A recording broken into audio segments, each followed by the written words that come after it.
Got a question from Free the World from 666. Hey buddy, do you think it's a good idea to take out equity now?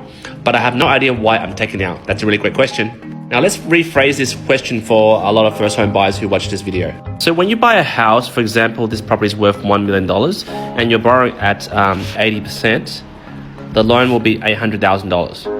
What equity means is that, say, after 5 years, the property appreciates to $1.5 million.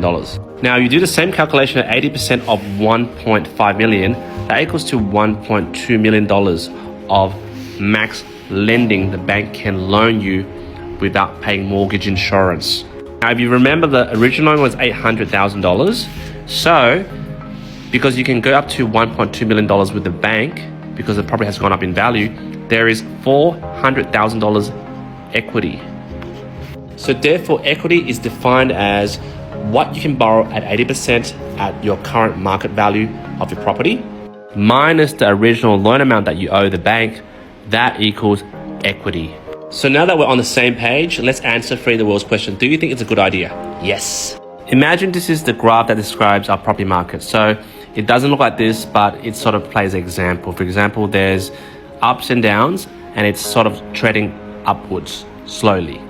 Right now, with the interest rate rise, we're going to see a correction in place where property prices, for example, the house that we were talking about, it's got to have a 10 to 15% correction. So that means at the height of the property market, your equity might be $400,000 because it's worth 1.5. But as a correction gets put in place, for example, by the increased RBA interest rate hikes, the media doom and gloom, and the domino effect from the seller's market where one person sells less, then the other person sells less, and then we see a little bit of a correction in the property market, this potential cash out will dwindle. That's why I think it's a great idea, me personally, if I was to do it, is to cash out before the market falls too low. Because if you were to cash out here, that's about 400K. But if you were to cash out here, it might be 100K.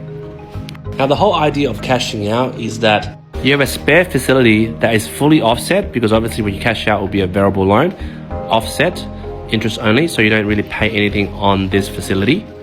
These facilities are ready to go when you find another investment property that is dire cheap. Now, going back to the graph, as we can see, properties go up and down. So the best time to buy is at the dip. But when you want to buy at a dip, you need ammunition. Now you can see if you cashed out at the peak, you get 400K. But if you cashed out too late, you only get 100K. Now that's the difference of buying one property or two properties. Hopefully that answers your question.